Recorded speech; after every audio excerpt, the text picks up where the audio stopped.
Welcome to யாவரும் கேளீர். நான் உங்க பத்ரி பேசுறேன்.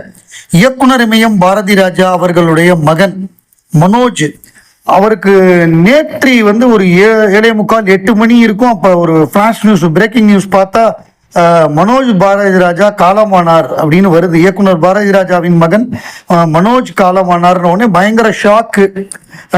என்ன காரணம் அப்படின்னு அப்ப தெரியல. அவருக்கு 48 வயது தான். அதுக்கப்புறம் என்னன்னா அவருக்கு ஹார்ட் சர்ஜரி பண்ணியிருந்தாங்க. கார்டியாக் அரெஸ்ட்ல அவர் இறந்துட்டாரு அப்படின்னு ஒரு செய்தி வந்தது. 48 வயசுங்கிறது 50 வயசு கூட ஆகல, சாகிற வயசா அப்படிங்கிறது தான் எல்லாருக்குமே ஒரு வருத்தம். ஒரு பெரிய கனவுகளோட இருந்தவர், வெளிநாட்டில் போய் நடிப்பு பயிற்சியெல்லாம் எடுத்துட்டு வந்தவர். இனிஷியலா அவருக்கு நடிக்கணுங்கிற ஆர்வம் கிடையாது. அவங்க அப்பா தான் இவர் நடிகன் ஆக்கணும், ஏன்னா அவர் நடிகன் ஆகணும்னு நினைச்சார் பாரதி ராஜா. அவரால் நடிகன் ஆக முடியல. பெரிய இயக்குனர் ஆயிட்டார், இயக்குனர் இமயம் ஆயிட்டாரு.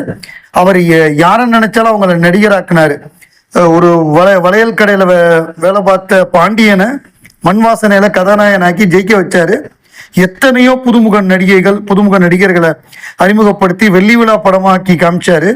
அப்படிப்பட்ட பாரதி ராஜாவால அவர் பையனை அப்படி கொண்டு வர முடியல.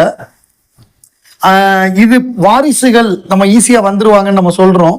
பட் அவங்களுக்கு இருக்கக்கூடிய சவால்கள், அவங்க அப்பாவை அவருடைய லெகசி அதுக்கேற்ற மாதிரி இருக்கணும் அப்படின்னு ஒரு பிரச்சனை இருக்கு. அதை அவரால் பண்ண முடியல. நடிகரா சக்சஸ் பண்ண முடியல. அவரும் 4-5 படங்கள் நடிச்சாரு, எதுவுமே சரியா போகல, ரிஜெக்ட் ஆனாரு, வாய்ப்பு இல்லாம இருந்தாரு. இயக்குனரா ட்ரை பண்ணாரு. சிகப்பு ரோஜாக்கள் படத்தை திருப்பி எடுக்கணும்னு அவருக்கு ரொம்ப நாள் ஆசை. அதை ட்ரை பண்ணும்போதெல்லாம் அவருக்கு ஏதோ ஒரு தடை, ஒரு ஜிங்ஸ் மாதிரி பண்ண முடியாம ஒரு தடையா இருந்தது. அதுதான் என்னன்னா, நம்மளால ஜெயிக்க முடியலையே, இயக்குனராகவும் ஜெயிக்க முடியல, நடிகனாகவும் ஜெயிக்க முடியல, பிற்பாடு இயக்குனராகவும் ஜெயிக்க முடியல அப்படின்னு ரொம்ப மனசு ஒடிஞ்சு தற்கொலை முயற்சிக்கெல்லாம் போயிருக்காரு. அப்பெல்லாம் அவங்க ஒய்ஃபு தான் இது பண்ணி மனசை தேத்தி நம்ம ஜெயிக்கலாம், நீங்க கவலைப்படாதீங்கன்னு சொல்லி அவங்க ஒய்ஃபு தான், அவங்க நந்தனா, அவங்களும் ஒரு நடிகை தான், அவங்க மலையாளி, அவங்க தான் மனசை தேத்தி இவரை ஒரு மாதிரி கொண்டு வந்திருக்காங்க. பட் என்னதான் இருந்தாலும் அந்த ஸ்ட்ரெஸ்ன்னு ஒன்று இருக்கும்ல, அதாவது சைக்கலாஜிக்கலா மனதளவுல அவர் நொறுங்கி போய் இருந்திருப்பாரு. நம்மளால ஜெயிக்க முடியலையே, நம்ம இவ்வளவு பெரிய இயக்குனரோட பையனா இருந்தும் இவ்வளவு இப்படி இருந்தும் நம்மளால ஜெயிக்க முடியலையேன்னு ஒரு வருத்தம் இருக்கும். நம்ம தோத்து போயிட்டோமே, நமக்கு ஒரு அங்கீகாரம் கிடைக்கலையே, நம்மளை யாரும் ஒரு நடிகனாவோ இயக்குனராவோ ஒத்துக்கலையேங்கிற ஒரு வருத்தம் அவருக்கு இருந்திருக்கும். அதுதான் அவருக்கு இவ்வளவு சீக்கிரமா இப்படி ஒரு முடிவு ஏற்பட்டிருக்குன்னு நினைக்கிறேன். ஒரு தந்தை உயிரோடு இருக்கும் பொழுது மகனுக்கு இப்படி ஒரு நிலைமை ஏற்படக்கூடாது. அதுதான் புத்திர சோகம்னு சொல்லுவாங்க. பாரதி ராஜா ரொம்ப அவரே உடம்பு முடியாம இருந்தாரு, இப்ப கொஞ்சம் பரவாயில்லாம இருக்காரு. அவரை பார்க்கும் பொழுது ரொம்ப கஷ்டமா இருந்தது. எல்லாருமே இரங்கல் தெரிவிச்சிட்டு இருக்காங்க.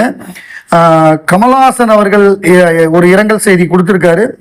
நடிகரும் எனது ஆத்ம நண்பர் இயக்குனர் பாரதி ராஜாவின் புதல்வனுமான மனோஜ் பாரதி ராஜா மறைந்த செய்தி அறிந்து மிகுந்த அதிர்ச்சியும் வருத்தமும் அடைந்தேன். தனது அருமை மகனை இழந்து வாடும் பாரதி ராஜா அவர்களுக்கும் அவரது குடும்பத்தாருக்கும் நண்பர்களுக்கும் எனது ஆழ்ந்த இரங்கலை தெரிவித்துக் கொள்கிறேன் அப்படின்னு ஒரு வருத்தம் தெரிவிச்சிருக்காரு.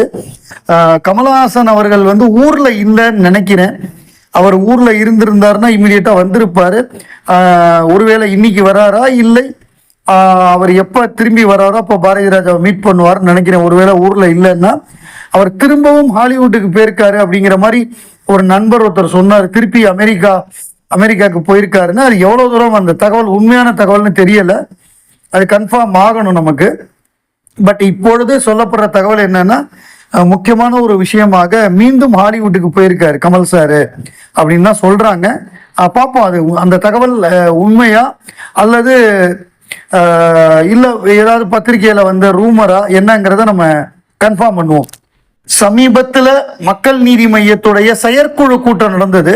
அந்த செயற்குழு கூட்டம் முடிஞ்ச உடனேயே அடுத்த படத்துக்கான ஆலோசனை, அதாவது டிஸ்கஷனுக்காக அவர் ஹாலிவுட் கிளம்பி போயிட்டாரு. மிக முக்கியமா ஒரு இதுக்காக போயிருக்காருன்னு சொல்றாங்க. இது எவ்வளவு தூரம் 100% உண்மையான எனக்கு தெரியல. பட் கேள்விப்பட்ட தகவல், இதை நம்ம கன்ஃபார்ம் பண்ணுவோம் வரும் நாட்கள்ல. மார்ச் 27 வெளிவர போற 2 திரைப்படங்கள், அதுல ஒண்ணு மோகன்லாலுடைய எம்புரான், இன்னொன்று வந்து விக்ரமுடைய வீர தீர சூரா. விக்ரமுடைய வீர தீர சூரா ப்ரீ ரிலீஸ் சேல்ஸ் ரொம்ப மோசமாக இருக்குது, பெரிய அளவு எதிர்பார்ப்பு இல்லை. அந்த படம் ரிலீஸ் ஆகுமாங்கிறதே டவுட்டா இருக்கு அப்படின்னு வலைப்பேச்சில் சொல்றாங்க. ஏன்னா ஏகப்பட்ட பொருளாதார சிக்கல் இருக்கு அப்படின்னு. U4U B4U அப்படிங்கிற ஒரு கம்பெனி தான் அந்த படத்துடைய டிஜிட்டலை வாங்கியிருக்காங்க, டிஜிட்டல் சேட்டலைட்ல. அது இன்னும் வியாபாரம் ஆகலைங்கிற ஒரு பிரச்சனை இருக்கு. அதுக்கப்புறம் எம்புரான், அதாவது லூசிஃபர் 2, மோகன்லால் ஹீரோவா நடிக்கிறாரு. நம்ம பிருத்திவிராஜ் டைரக்ட் பண்ணக்கூடிய படம். இதோட ப்ரீ சேல்ஸ் பார்த்தோம் அப்படின்னா எம்புரான் வந்து ஃபர்ஸ்ட் வீக் வந்து 70 கோடி ரூபாய். அதாவது ஃபர்ஸ்ட் வீக் இல்லை, ஃபர்ஸ்ட் வீக்கெண்டு. ஃபர்ஸ்ட் வீக்கெண்டுங்கிறது வியாழன் வெள்ளி சனி ஞாயிறு. ஏன்னா இந்த படம் 27th ரிலீஸ் ஆகுது, வியாழக்கிழமையே. 27, 28, 29, 30 இந்த 4 நாட்களுக்கான அட்வான்ஸ் புக்கிங் பார்த்தோம்னா இந்தியாவில் வந்து 28.5 கோடி ரூபா கலெக்ட் ஆயிருக்கு. இன்டர்நேஷனல்ல வந்து 4.67 மில்லியன், அதாவது 40.5 கோடி. டோட்டலாக 69 கோடி ரூபா கலெக்ட் ஆயிருக்கு. ஓப்பனிங் டே வந்து 46.5 கோடி அப்ராக்சிமேட்டா வேர்ல்டு வைடு. இது வந்து முதல் நாள் 50லேருந்து 60 கோடி கலெக்ட் ஆகும்னு நான் ஏற்கனவே சொல்லியிருந்தேன். எதிர்பார்ப்பு எக்ஸ்பெக்டேஷன் 50 to 60 crore அதை நிச்சயமா அச்சீவ் பண்ணிடும். இது வந்து மிகப்பெரிய ஒரு பெரிய விஷயம். ஒரு மலையாள படம் ஒரு பேன் இண்டியன் ஹிட் ஆகக்கூடிய முதல் படமா இது இருக்கும். எப்படி KGF வந்து கன்னட பட உலகத்தை திருப்பி போட்டதோ, பிரட்டி போட்டதோ, அது மாதிரி இது வந்து மலையாள பட உலகத்தை வந்து இது பிரட்டி போடும் அப்படின்னு நிச்சயமா நம்பலாம். படமும் நல்லா இருந்துருச்சுன்னா கேட்கவே வேண்டாம், பெரிய கலெக்ஷனா இருக்கும். ஜனநாயகன் ஜனவரி 9, 2026 தளபதி விஜய் அவர்கள் நடித்திருக்கக்கூடிய படம் வந்து அடுத்த ஆண்டு பொங்கலுக்கு வெளியாகும், ஜனவரி 9 அப்படின்னு அறிவிச்சிருந்தாங்க. இமீடியட்டா அந்த ஆகாஷ் பாஸ்கரன் டான் பிக்சர்ஸ் அவர் வந்து பராசக்தி, சிவகார்த்திகேயன் நடித்திருக்கக்கூடிய பராசக்தி, அதில் ஜெயம் ரவி, அதர்வா முரளிலாம் நடிச்சிருக்காங்க. அதை டைரக்ட் பண்றது வந்து சுதா கொங்கரா, அவங்க இயக்கத்தில் வரக்கூடிய படம். அந்த படமும் பொங்கலுக்கு வெளியாகும்னு அவர் இமீடியட்டா அனௌன்ஸ் பண்ணாரு. இப்போ லேட்டஸ்டா ஒரு விஷயம் அனௌன்ஸ் பண்ணியிருக்காங்க. அதாவது என்னன்னா, பிரசாந்த் நீல் இப்போ ஒரு படம் டைரக்ட் பண்ணிட்டு இருக்காரு ஜூனியர் NTR வச்சு. அதாவது NTR நீல் NEEL, என்ன மட்டும் கேபிட்டல்ல பெருசா இருக்கு, TRWEL இது ரெண்டையும் போட்டு world wide release 9th January 2026 அப்படின்னு போட்டிருக்காங்க. அதாவது மைத்ரி மூவி மேக்கர்ஸ் எடுக்கக்கூடிய junior NTR Prashanth Neel project.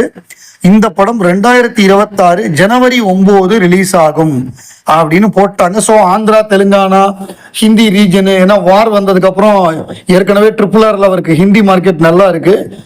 இப்போ வார் 2 வந்துருச்சுன்னா ஹிருத்திக் ரோஷனோட அவர் சேர்ந்து நடிக்கிறாரு, அது இன்னும் ஹிந்தி மார்க்கெட் அதிகமாயிடும்.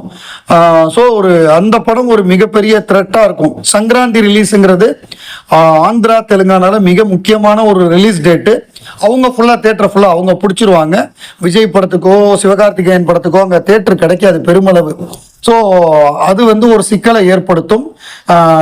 ஏற்கனவே தமிழ்நாட்டில் போட்டிக்கு சிவகார்த்திகேயன் இருக்கும் பொழுது ஆந்திரா, தெலுங்கானால போட்டிக்கு ஜூனியர் NTR வந்துட்டாரு. கேரளாலையும் இருப்பாரு, ஹிந்தி ரீஜன்லையும் இருப்பாரு. கொஞ்சம் சிக்கல் தான் அந்த படத்துக்கு, ஜனநாயகனுக்கு அப்படின்னு தெரியுது இப்பவே.